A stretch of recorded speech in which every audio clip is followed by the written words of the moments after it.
Welcome to Hey Sister. This is episode 54, Safety First.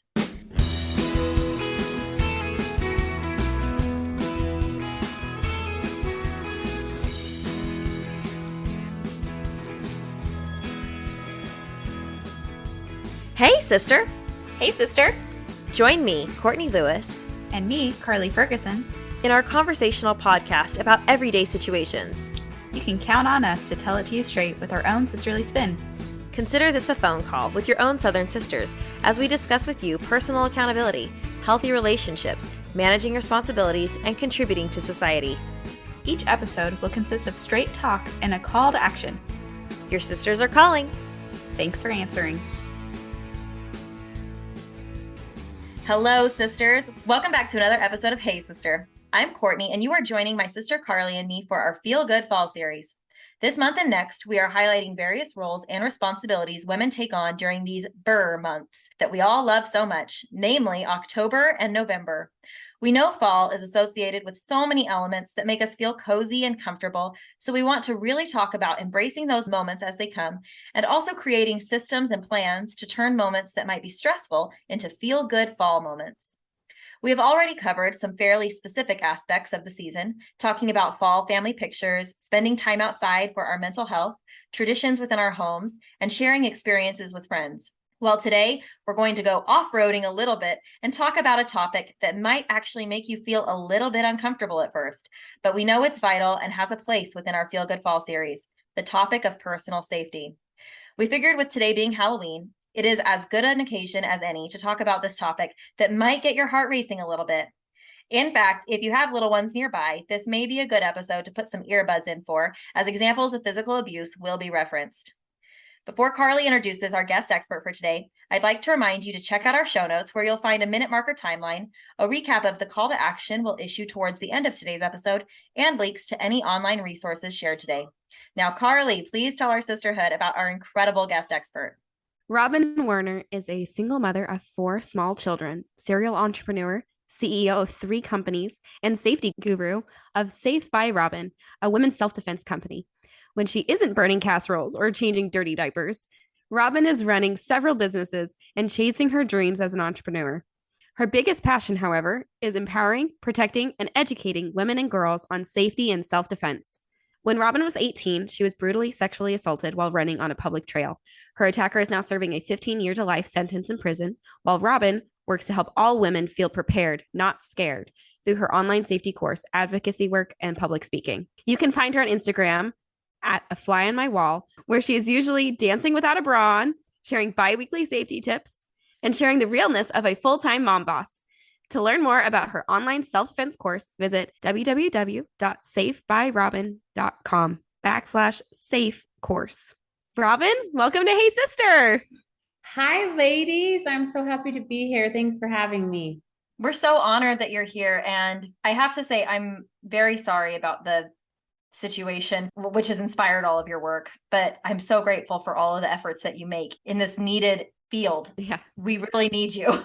Yeah, I definitely didn't think my life would take me down the women self-defense and safety course, but my assault when I was 18 kind of changed everything for me. And I've just really taken the pain and turned it into passion. And I love, love, love, love speaking to women and girls all about how to be prepared and not scared.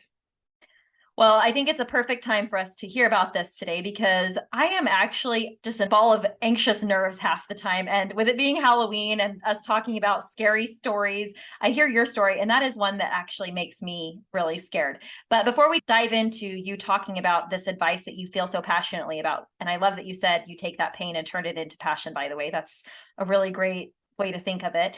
Is there anything else that you can share about yourself with our sisterhood that we didn't include in your introduction? Yeah, I'm probably more similar to all of you than you think. I'm just a mom here living in Utah. I have 4 kids, 2-year-old, 4-year-old, 6-year-old, and 10. I'm recently divorced, so that's a big life change, but we are doing great. I love to karaoke and be outside, and I'm a terrible cook. I'm always burning casseroles. That's why it's really important to know. Yeah, just doing what all of us here are doing, being moms or friends and trying to find our way and how we can help make the world a better place. Well, we really appreciate the relatableness because with a topic like this coming from someone that we feel like we can trust and really hears us out and vice versa, that feels really good. And so already I feel like we're able to feel good hearing from you on this important topic. So, with this topic being on preparedness and safety, Robyn, how can being prepared for the worst help us feel good this fall and on?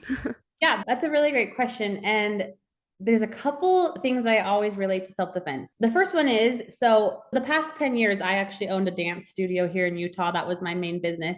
So I would consider myself an expert in dance. I don't know if you guys have ever danced, but if I was to be like, hey, Courtney and Carley, I want you to come to professional dance class with me, and you had never danced in your life, how do you think you guys would feel? Oh, out of my league for sure. Absolutely. My little sister and I did a dance course just at a community college, thinking that it was going to be simple, and we were thrown in a little over our heads. So, Yeah, if you have never danced before, you would feel really yeah, nervous, not sure, insecure, scared, anxious. You wouldn't have a lot of good feelings around it. But it would change if you had trained in dance or taken classes. You'd totally want to come. You'd feel confident, excited, empowered. Same thing with self-defense. Self-defense is actually just a skill, sets of things you can learn physically and mentally and emotionally. And a lot of people don't ever learn about self-defense. Some people have never even had a self-defense conversation. Even by just having the most basic knowledge of self-defense, you can now feel confident, which feeling confident comes from empowerment. If you're familiar with something, you feel like you understand it or have a little bit of knowledge, you're going to feel empowered and confident. So the first step is learning about self-defense, educating yourself, taking a class, taking a course, or even just listening to this simple conversation we're going to have today can lead you feeling more prepared. And the second thing I always talk about self-defense is when I go around and speak, I always do a pop quiz, and I'm going to do it for you ladies. Do you guys know who Chesley Sullenberger is? I have never heard that name. I don't know if it's a girl or a boy. Okay. What about the date, January 15th, 2009? 2009. That's like recent. I should know this. My answer is no. Okay. Sorry. Sometimes they call him Sully as a nickname. That sounds familiar. There was Sully, the one who landed the plane in New York. Okay, you passed the quiz. So I always teach women and girls, when Sully was in flight school, I'm sure he learned all about the most terrifying things that could happen as a pilot, what to do in a bird strike, a terrorist attack, an engine goes out. And I'm sure he never thought any of those things were going to happen, but he was still prepared and he was still trained. So when the unexpected happened and he was in the air with 300 people, he was able to land the plane safely. And that's the same as self-defense. These conversations aren't to strike fear in anyone's heart. It's simply to prepare you so that if you ever found yourself in a situation and you opened up your safety toolbox, there's something in there. There's something that you have learned or you have prepared to do so you are ready to land the plane safely. So feeling prepared just really comes from education. I love those aspects. The empowerment, confidence, education trio of all of those elements works together, and that'll help us to feel so much better. So I'm excited for all of the information you're going to share with us. I'm already like on the edge of my seat. What I think about with self-defense, and you can tell me if this is wrong or not, but my first exposure with what self-defense looks like is Miss Congeniality and Sing, right? Yeah. And put in this kind of comical way, but is that like a good starting point, like an idea, visualization of how we can protect ourselves, or is there other things? Yeah. So the scene in Miss Congeniality that I think you're referring to is when she's on her talent and she elbows and then hits the nose and then swings down and hit the groin. Yeah. And yeah, I mean, right then and there, they're painting the picture that women can protect themselves, that it's pretty easy if you hit the right spots to protect yourself, and that you're encouraged to protect yourself. So yeah, that's a good, obviously basic thought. The next would be to listen to this podcast, get actual tips we're going to share. Take my course or take another class. But yeah, that is a great foundation of just the mindset of I have the tools as a woman to protect myself. Whether I think I'm tall, small, big, fat, skinny. I hear women all the time, I can't protect myself. I'm injured or I'm too small or I'm too big. And that's false. There are things that I can teach you to make you feel confident enough that you can protect yourself.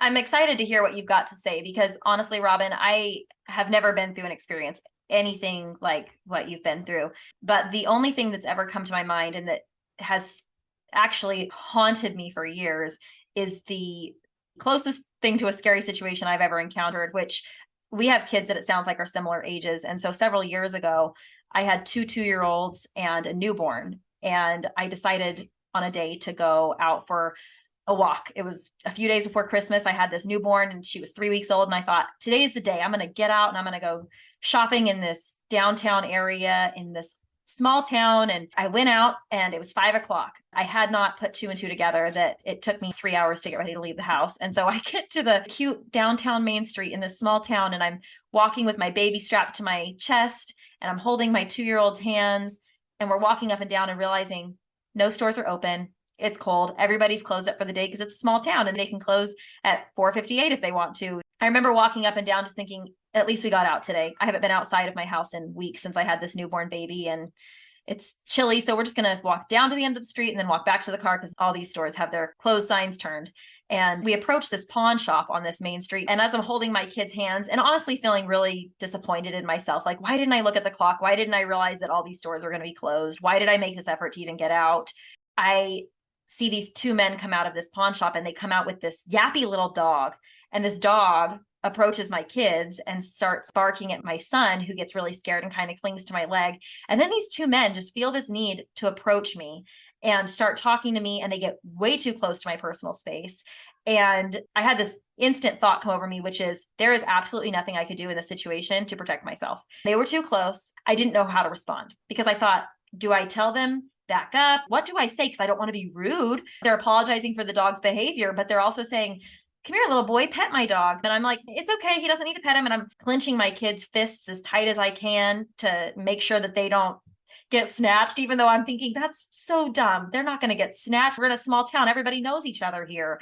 But I'm feeling this huge insecurity. Then they start grabbing my baby wrap and pulling it back to look at my baby on my chest, trying to get a peek. And I'm like, hey, please don't touch. And I'm defensive, but I'm also feeling awkward and like, oh, I don't want to be rude. It was just this odd moment. And I start trying to sidestep around them and they are not leaving. They just keep staying with me and walking with me as I'm getting closer to my car. I don't want them to know which car is mine because it takes a whole effort to unstrap my baby, get the kids in the car seats. And thank heavens, I had a friend who owned one of the shops on the street. And even though her signs had closed, apparently she had just been tidying things up in the cash register inside. So she happened to see me in my state of need and came running outside and grabbed my kids' hands and ushered them to my car and told those men, you can leave now. I'll help her from here, and diffused a situation that could have been bad. And as she's ushering me to my car, she says, you go straight home. You don't want to be talking to those guys, and knew a personal history for one of them. And I was so grateful for her. But at the same time, I still look back at that situation and feel so unprepared and embarrassed at how I did not stick up for myself and for my children. Here I was feeling completely helpless, but I didn't do anything. All I did was politely respond that my son didn't need to pet their dog, and then say, oh, please don't pull it back. She's cold. I'm going to keep her strapped to me. Maybe they were trying to be kind, but it felt awkward. So I know that there's this sense of intuition that you've talked about before, Robyn, of trust your intuition. And I feel like, I failed that test because I didn't trust my intuition. I just kept trying to subdue that thought of, these might be bad guys. Like, I never want to assume somebody's bad, because also in this day and age, you never want to judge somebody, right? So it's like this awkward, trust your intuition, but don't judge. And then there's also this part of, how would I have actually defended myself that it had come to it? So what can you say to us about that balance of preparation and intuition, and then your role as a woman, but also your role as a mom? Just go for it and tell us what we need to know. Yeah. Well, first of all, thank you for sharing that story. As a mother myself, my heart started racing and my alarm started going off. And that was a really hard position to be in. I think your intuition was absolutely correct. It's not okay for them to pull down on the baby and look inside, like that is too close. But I can relate to everything you were saying, because I remember too, during my attack, which the listeners need to understand was in the middle of the day on a public trail. There was other people on the trail in a very safe place. I had the thought too, when I saw the person following me, oh my gosh, like, this is going to happen. He's going to hurt me. And then my logic was like, you're so judgmental. He hasn't even touched you. There's no way this could possibly happen. And so intuition, really fast, is a gift that we all have. And it's the natural ability to know that something is wrong immediately without needing any logical proof. So your intuition was like, this doesn't feel right. This could potentially be danger, but it's always going to be battled by your logic. Oh my gosh, maybe they do just want to see my baby. Maybe they're just trying to get their dog. So it's a really hard place to be, because in any moment, you're going to have two triggers going off, your intuition and your logic, and they're going to fight one another. And so you have to really just get down to the nitty gritty and tell yourself moving forward, I'm going to trust my intuition. Then second, you need to give yourself permission to be rude. That is the hardest thing for us women, especially moms, especially me. I grew up in a home where nothing was more important than being the peacemaker.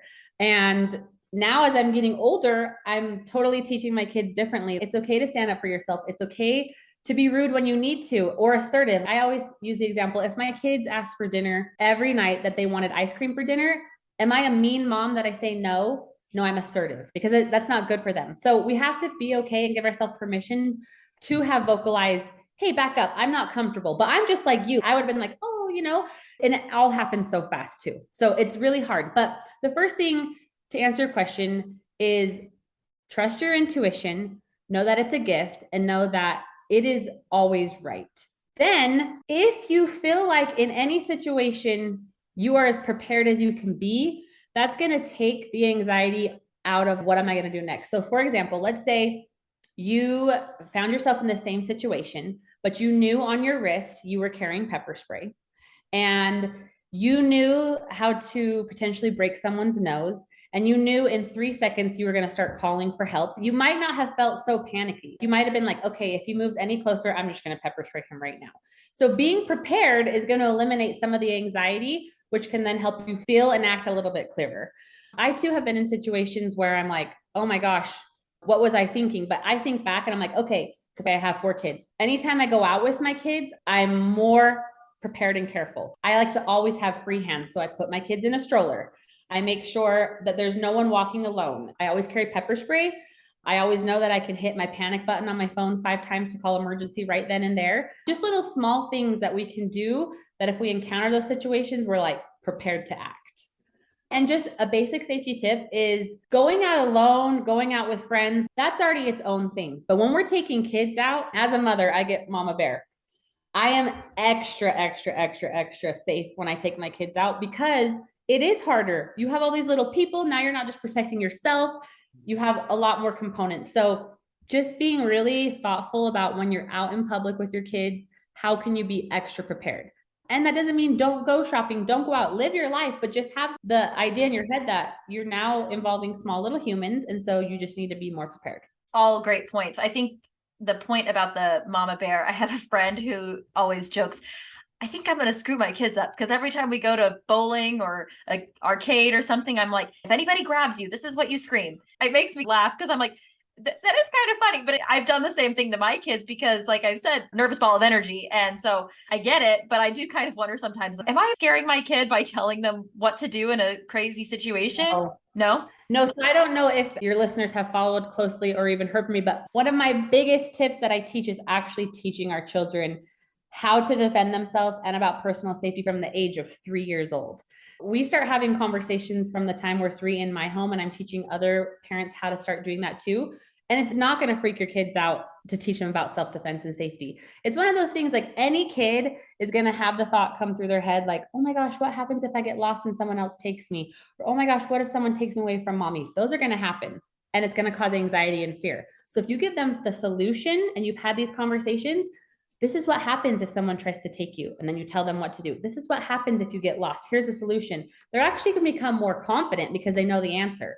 I have a lot of moms saying, I'm scared to talk to my kids about personal self-defense and safety because I'm worried it's going to give them more anxiety and fear around it. And there could be circumstances where your kid might be more of an anxious kid and you might have to dial it down or change differently. But most kids will actually react better if they're given a solution to the fear that's going to come naturally anyways. So talking to your kids at a very young age is really important. And so in that same scenario, I mean, I know your babies were really little, but let's say they were like 5 or 6, they could have started tuning into that something was happening in your experience, and maybe they could have started calling for help or different things like that. So we do need to actually teach our kids at a very young age about these things. I like that perspective of thinking about what it would look like if they had been older, and would they be prepared to know what to do? Yeah. That's wonderful. Hearing Courtney's story and knowing where she's coming from and those feelings, those protective feelings, the hormone changes that you have after you have a baby, you feel very vulnerable. You feel like you need to protect. There was a time in my life before having kids, before I was married, I was living abroad, And I felt very safe, very on top of the world. Like I didn't expect, right? Like you've said in your experience of not expecting of the beautiful, shiny day, nothing ever happened to me, but I had an experience that was hard because as we were waiting for the tram or like the metro, there were two men who started speaking in English, in broken English, so that we would understand very vulgar descriptions of what they wanted to do to us. And so it was a very scary moment.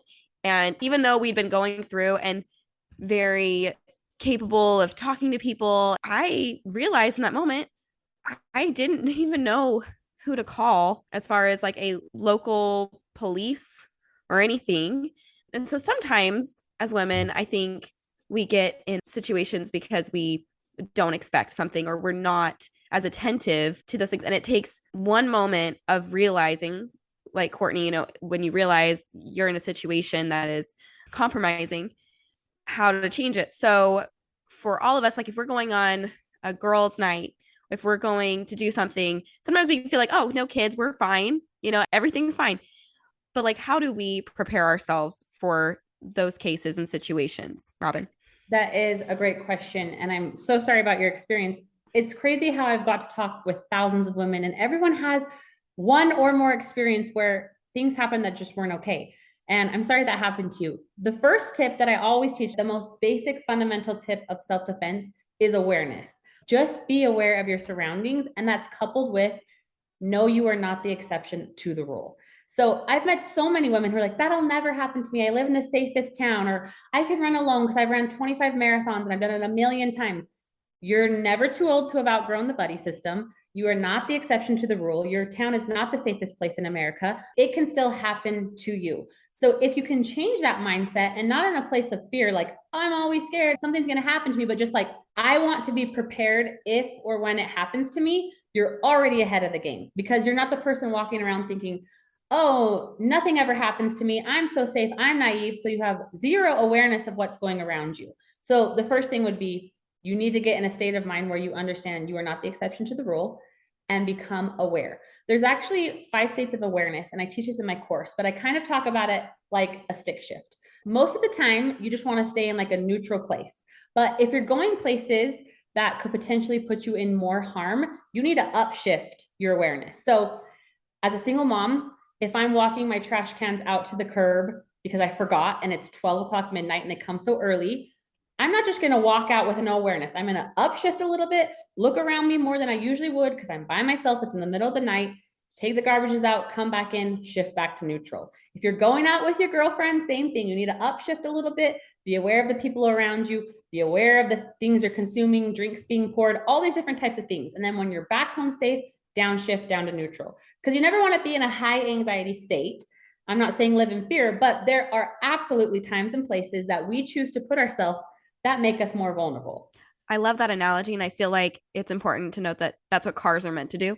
Right. And so instead of thinking of it like, well, I feel like that's an unwarranted amount of stress or something, it's like, no, actually, this is what you're made to do since the beginning of the world.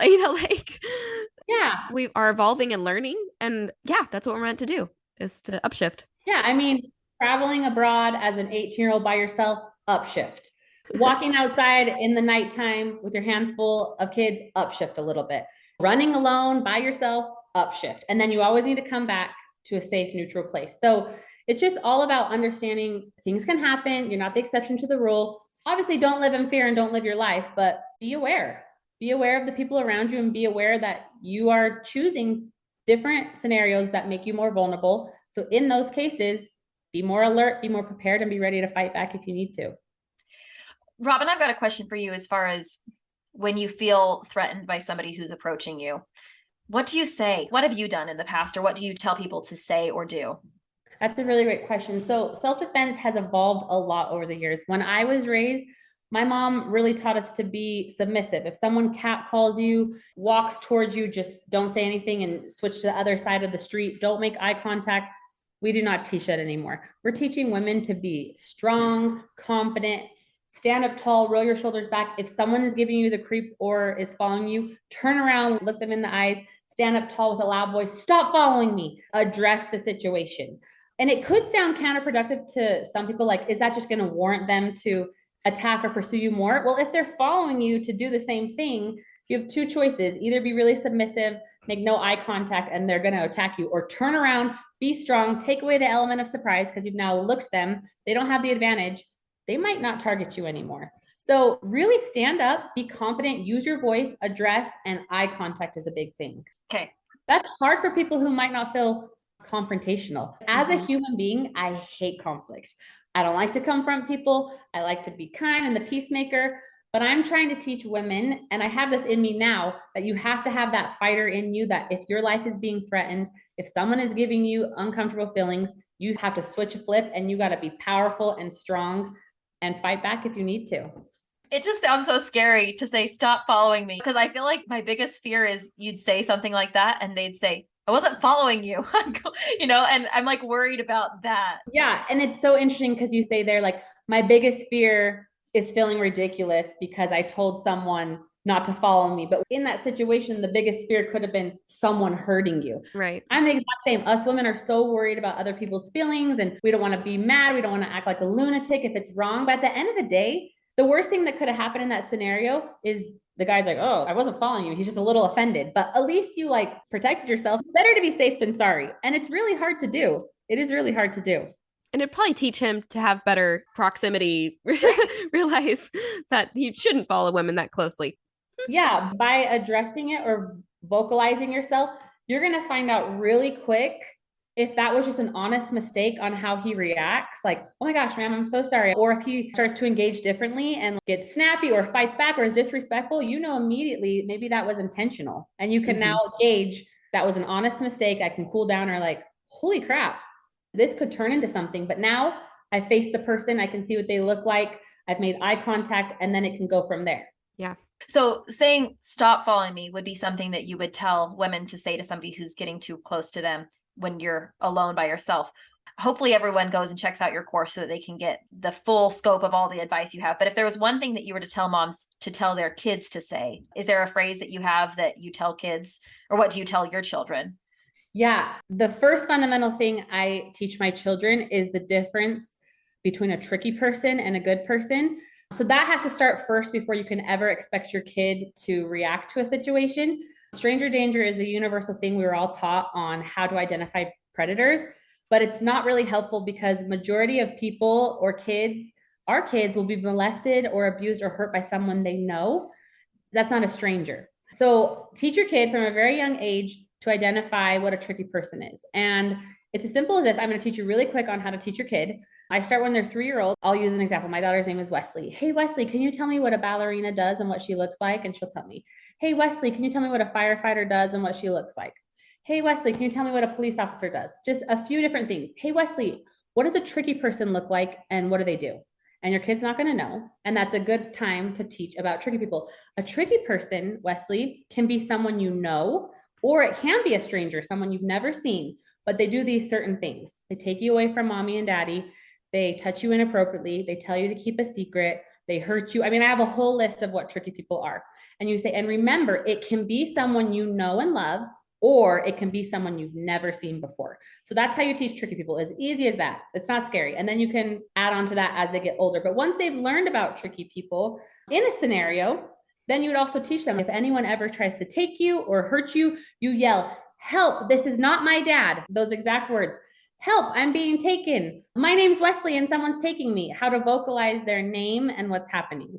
But that needs to come after they can identify a threat, or at least try to identify a threat. Mm-hmm. Perfect. I appreciate you making that distinguishment, because definitely stranger danger is something that we're all familiar with because it's what we were raised with. I've seen your posts on Instagram about tricky people, and I've used that, and I've taught those exact phrases to my kids, and it's been really helpful. And as much as my 6-year-old daughter, she'll say, can we stop talking about this? Like, she gets nervous, but I also know that she's more educated now, and I feel better as a mom because I feel like I'm also more prepared, but I'm also empowering them to feel more confident in a situation. And I appreciate that phrase too, help, I'm being taken, because as much as I would be afraid to say, stop following me, I'm sure they'd be scared to say, help, I'm being taken, but they need to know that phrase and feel comfortable and have been told in advance of what to say so that they don't feel too nervous to say it out loud, or that they can't find their voice if the time was to come.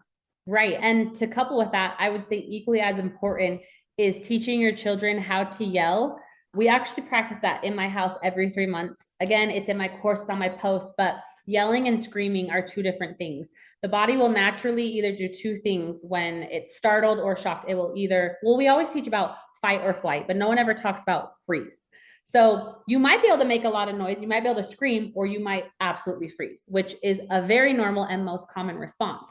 But when you come out of a freeze, it's what matters after that that can really save a life. And that is making noise and calling for help. So I've asked thousands of kids, thousands of moms, and I say, what would you do if someone tried to kidnap you? And they'll all have different sorts of answers, but most of them will come to the conclusion to make some sort of noise. And I say, that's awesome, great, show me. Ah, they scream as loud as they can. That's super great. Sometimes that can startle someone, ward off an attacker. But how many times have you been outside and heard a kid screaming at a park, goofing around? Nobody called for help. Nobody did anything. But how many times did you hear, help, I'm being kidnapped. This is not my dad. You would call for help. So we actually have to teach our kids and give them the opportunity to yell that. So moms, I want you to go home. I want you to teach your kids, do exactly what I just said. Ask them about what would happen if someone took them and what they would do, just how I said it. And then say for 30 seconds, I want you to yell your name and someone's taking me. Ready, go. Your kids will freeze. Nothing is going to come out of their mouth. And then you're going to coach them again. Try again. Yell, yell, yell. My name is Robyn. I'm being taken. This is not my dad. And have them yell it as loud as they can for 30 seconds. They might think it's funny at first. They might not even do it. But every 3 months, do this. And then your kids will start gaining confidence. They will start to change their natural way of reacting. Your muscle memory will change from maybe freezing up to actually being able to vocalize something the more you practice it. So I want you all to have your kids do this. They'll think it's a fun activity and do it every 3 months. My 10-year-old now, she's like, Mom, this is so annoying. I know how to yell for help, but I can guarantee you she didn't 5 years ago. So once they learn how to yell for help, you give them permission to yell for help. You yell as loud as you can. You yell your name, you yell you're getting kidnapped, and have them actually practice. So if the time ever comes, they know how to use that and they yell as loud as possible. I love that, because we were just saying how, oh, it's hard for us to vocalize or say to a man behind us, stop following me. Well, if that's hard for us, it'd be very hard for our children. So help coaching them and working through that. But even for ourselves to like hear that and go through those practices. Yeah. Do it with them. But I mean, you can imagine we're all probably similar ages. If we were coached every 3 months on how to yell for people to get out of our personal space, we probably wouldn't be 35 years old worried about saying, don't follow me. Our kids can be raised feeling confident and that they have a voice and that they're given the permission to use the voice. It's a really great tool to teach your kids. And unfortunately, we are always hearing stories. I always want to dismiss them and say, oh, that wasn't true. That was just a Facebook story that got spread around the internet. And so you want to dismiss it that it didn't really happen. But in the back of my mind, I'm like, maybe it really did happen. Or the fact that between the three of us, we all have a scenario that has happened that could have gone badly. And I think it's the natural man's reaction or natural woman's reaction to say, oh, that really wasn't going to happen. You want to dismiss it, but I really appreciate this lesson that you've shared with us, Robyn, to help us feel more strengthened and empowered. And I really do feel, for as heavy of a topic as this is, I feel so much stronger even just from talking to you right now. So I'm very grateful for the knowledge that you've shared. Thank you so much. Yeah, of course. And to bounce off what you just said, we always have heard the saying, ignorance is bliss, right? If we don't know about it, we feel good. If we're not educated, we don't know. Ignorance is actually just ignorance. So the more that we can be prepared and realize things do happen, even to good people, we can just become prepared. And a place of preparedness will always translate into empowerment. Perfect. Thank you so much. What would be one call to action that you would give to our sisters today? I know you've given a lot of great advice, but if there was one thing that they were to do this week, what would you say is the most important thing they can do? Gosh, that is a really tricky one because I could say 5 things, but the thing that came to my head first is I want every woman to go purchase pepper spray because it's legal in all 50 states. It is something that can not only help you just feel prepared, which makes you act more confident, but it can actually help protect you if you have to use it. It comes with very little training, so anyone can own it and use it. It is forgivable if you make a mistake, and it only costs $5. So I feel every woman should own it. And my advice, if you own it, is don't put it in a backpack or a diaper bag or in your jockey box, because it will do you no good. If you choose to purchase it, also on Amazon, there's a little wrist lanyard, like a little coil one with a keychain. Dangle your pepper spray there. I have it with my keys, which is great as a mom too, because then I'm hands-free. You can see on my Instagram, but it just hangs from your wrist. So if you need it, you have it in your hand always, because what is pepper spray going to do for you if it's in a backpack or in your car? So true. Very good point. Perfect. Yes. I've had pepper spray, I'm embarrassed to admit, in a plastic container for like 8 years, the original Amazon package that it came in 8 years ago when my husband bought it for me, and I have not actually pulled it out. So how embarrassing is that? It's useless. It's a new day. You have to have it with you, and you have to know how to use it, which I can also teach you on many safety tips on my Instagram on how to use pepper spray correctly. Perfect. We'll do that. And I will say, I did actually used to keep it on a keychain, but the problem was I flew shortly after getting it and it got confiscated at the airport. And that's why my husband bought me a new replacement one. What's so interesting is I have had so many pepper sprays thrown away during TSA check, but I went to Cancun last week. I didn't mean to. I packed it in my backpack. They didn't take it away. I thought that was weird. You may need it there. Yeah, Go ahead, take it. Yeah. Take it with you. Yeah.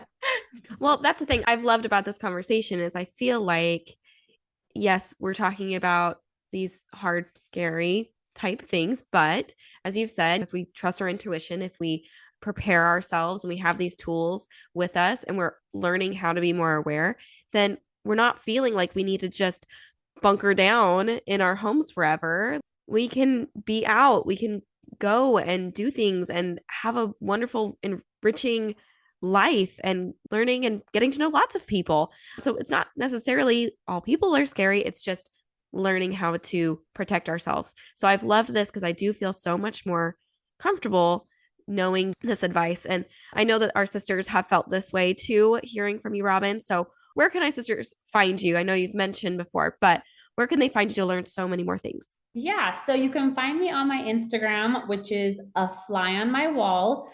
Every week I post 1 to 2 practical safety tips that you can apply. And you can also just, if you want to spend hours, just scroll through. I mean, I have 3 years of consistent tips on every topic. You can go binge. If you want to dive further into my full course, it is 5 hours long, 18 short videos.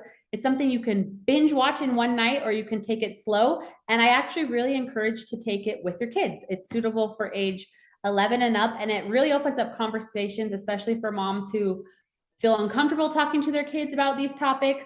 All you have to do is sit there with your kid, watch it, and then ask them, what did you think about that? Start a conversation. Or if you feel like you don't know a ton about self-defense, but you want to teach your kids, watch the videos first and then reteach it to your kids. So you can find that link on my Instagram, or you can just go straight to my website, which is www.safebyrobyn.com/safe course. And it's right there. And I would love to give you guys a discount, all the sister followers. If you guys enter the code SISTER, you can get $35 off. Wow. Thank you so much. That's awesome. Of course. Yes, I'm so excited. That's super generous of you. And I feel like that's an essential thing for us to all learn from. So thank you so much for sharing that. And thank you for joining us today, Robyn. And I will admit, I've definitely binged your Instagram. And also it's a great place to find the vulnerable story that you share about your experience. So I feel like that gave me a whole perspective into the wonderful woman that you are and having gone through what you've gone through. So your Instagram is filled with so much light and empowerment in addition to this conversation today, and your course that I'm excited to look more into. Thank you. Thank you, Robyn, for joining us today. Sisters, we hope y'all have enjoyed our call today with Robyn as much as we have. We are so grateful for the time we get to spend with y'all each week, and we love connecting with you on social media too. So please be sure to follow us on Instagram at the Hey Sister Podcast and connect with us as we continue conversations about today's episode online. Don't forget to apply this week's call to action. Get yourself a pepper spray and attach it to a wrist lanyard or wrist keychain so that you can actually have it if or when the opportunity arises. Please come back and join us next week as we continue our Feel Good Fall series. We have been so enriched by the wonderful discussions that we've had so far for the last month, and we're excited to continue Feel Good Fall throughout the month of November as Thanksgiving approaches. It has been such a blessing to learn how we can better protect ourselves today, and we hope you all have a wonderful and safe Halloween tonight. We'll talk to y'all next week. Bye-bye. Bye. Bye, ladies. We didn't even talk about Halloween necessarily, and like what to do to be safe on Halloween, but I think the fact that you're just talking about how you as a grown woman don't underestimate walking outside in the dark. Yes. And thank you for sharing that too, because we do tend to like push those feelings down. I'm just like, no, I need to be tougher. Like I need to not be scared. That's what we want to tell ourselves is like, I am being too much right now. I'm fine. I just taking the garbage out. No. Yeah. You have to trust yourself. Intuition is literally like a relationship with a friend. The more you listen to it and the more you trust it, the more you're going to actually rely on it when you need it. So don't ever discount yourself. Your intuition will never lead you astray.